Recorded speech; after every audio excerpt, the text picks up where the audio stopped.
Hey mamas, I'm Brooke Miller, registered dietitian, certified lactation counselor, and a mama who has helped hundreds of moms feel like themselves again after baby, boost their energy, mood, metabolism, and even milk supply.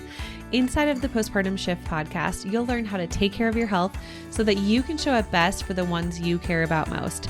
Each week, we'll tackle topics like nutrition, exercise, breastfeeding, mental health, and so much more.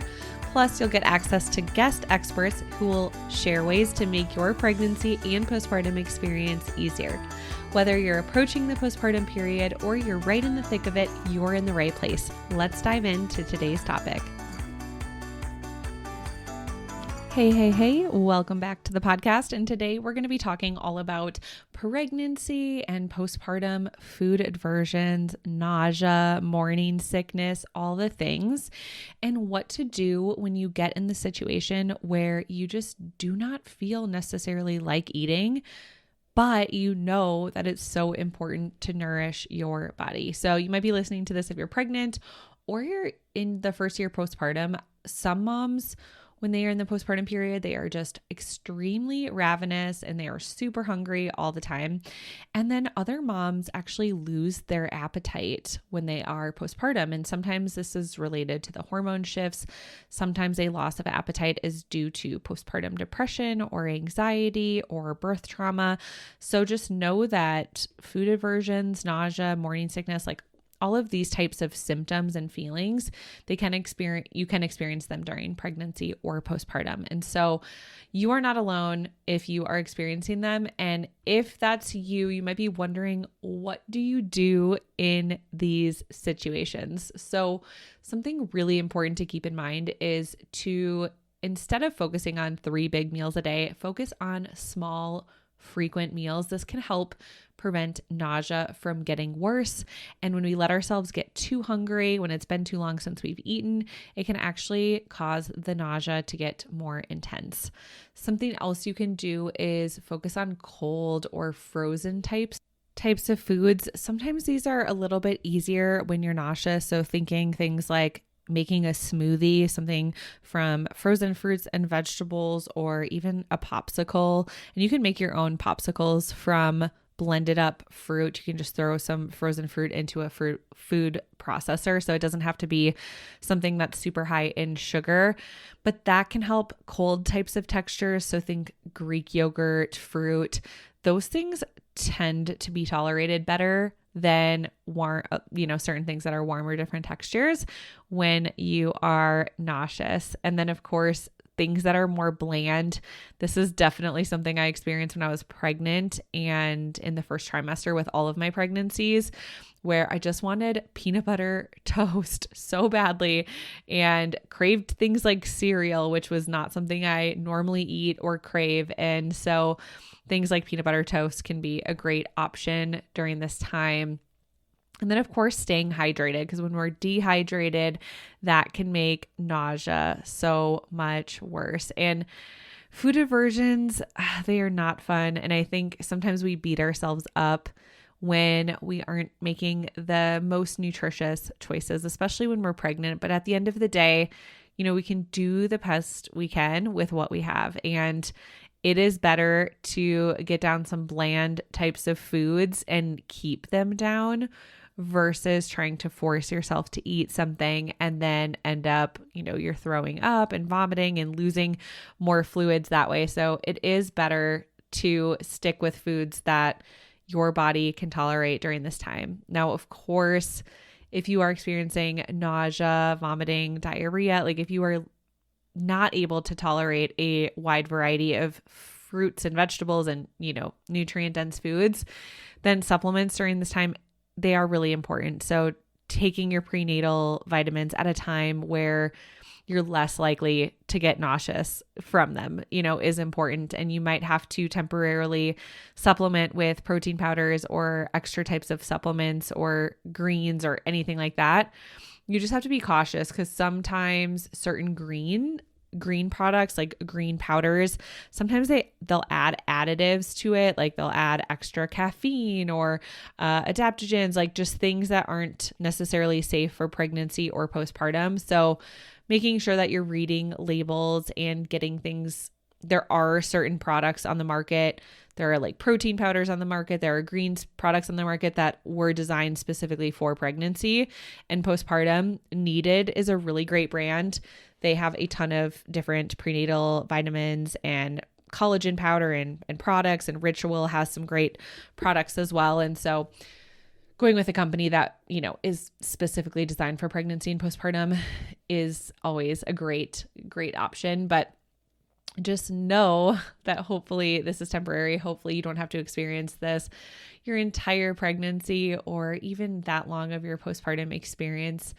And yeah, it's just one of those things that is not one of the fun parts of the hormonal shifts that happen when we go through pregnancy or postpartum. If you've been wanting to reach your healthiest weight and feel like yourself again postpartum without having to sacrifice your favorite foods or your milk supply, I've got a free workshop just for you. Inside of this free workshop, you'll discover how to boost energy, mood, metabolism, and even protect your milk supply. You'll learn common mistakes that moms make that actually cause exhaustion, mood swings, low milk supply, and weight loss resistance to become worse, things that moms don't even realize. And you'll learn the proven 3-step method to heal your hormones and metabolism after baby so you can go from surviving to thriving postpartum. Plus, as a free gift, you'll get my postpartum snack guide when you come hang out with us. All you have to do is click the link in the show notes to save your seat today. Spots are limited. See you there. Something that I think shocks a lot of moms is sometimes we'll have morning sickness throughout one pregnancy and then we don't experience it at all with another pregnancy. Sometimes we have a ravenous appetite with our first postpartum experience, but maybe our second postpartum experience, we have no appetite. And there's a few factors that, play into this. One is our hormone shifts. So morning sickness normally peaks during, 9 to 11 weeks or so of pregnancy. And usually this is because of your HCG hormone rising. And in the postpartum period, our hormones drastically shift. So, there's a big drop of estrogen and progesterone. And for some people, the change, like the sudden drastic shift in hormones, can cause that lack of appetite. But something else to keep in mind is if you have no appetite, are you experiencing any other symptoms of postpartum depression or anxiety? Because that is something that can absolutely happen when some of those hormones are off balance. And so that is something that we want to really identify. What is the root cause here? Is it something that I have control over to an extent? Is it something that I can start to implement different strategies to help manage? Sometimes if we are so stressed out postpartum, so moms who experience a traumatic birth, or maybe they had a traumatic physical birth in recovery, something that they were not anticipating, or something like PTSD, or their babies in the NICU for a long period of time. These things can be really, really stressful. And so going through something like that for some moms, they just don't have a big appetite. And so, sometimes we have to, in an ideal world, we're going to be good at listening to our bodies and tuning in and being these perfect mindful eaters. And in a perfect world, we could just tune into our hunger and fullness signals and let them guide us. But the truth is, during pregnancy and during the postpartum period, it's not always easy to do that. If we are nauseous and we don't want to eat, we still need to force ourselves to get something into our stomach, because like I said, if we go too long without eating, it actually will backfire and make the nausea worse. But then the same thing with the postpartum period is if we are having a hard time sensing where our hunger and fullness hormones are, and we have a really hard time sensing when we're hungry and when we're full, and we don't have great awareness with that, it is common and it can take some time to normalize. And there are things we can do, like eating on a consistent meal pattern. That's the first step that we can do, is even if we're not hungry, getting ourselves on a really consistent eating pattern and knowing exactly how to balance our plate with the right amount of protein and fiber and fat, those two things. And again, supplementing with, enough vitamins and minerals to prevent nutrient deficiencies. when we're doing those things consistently, it's just going to make our body, back into its homeostasis, and we're going to get our hunger and fullness cues in tune a lot faster when we're doing those types of things versus if we are eating on a really inconsistent, meal pattern. If our stress is not managed and we are just, letting things go, if we have postpartum depression or anxiety and we're not seeking support for it, like if we have some sort of root cause issue going on and we're not addressing it, then it can be a long time before we get to a place where we can tune in to our hunger and fullness signal. So just know that sometimes during these time periods, it is a little bit of forced effort, even when we don't feel hungry or even when we don't feel like eating. Nourishment is so important for our bodies, and it does not have to look perfect by any means, but it is important to ask yourself, like, what can I do in this moment? What is going to be best for my body in this moment? And even if it doesn't feel like eating is what your body is wanting or needing in this moment, it will in the long run make you feel better to nourish your body versus, again, skipping meals. And it is rough. If you are somebody who is struggling with just severe vomiting and hyperemesis, while you're pregnant, you may have to talk to your doctor about some strong anti-nausea medications. You may have to go into your doctor and get IV fluids. And those are just things that are just not fun to do. I feel just so horrible and awful for any mom who has to experience that, especially for 9 months straight. Like, that is extremely brutal. And so, in those types of circumstances, it's really important to ask, like, what is actually possible to get down. And for moms who are going through things like that, supplements can be extremely, extremely beneficial during this time.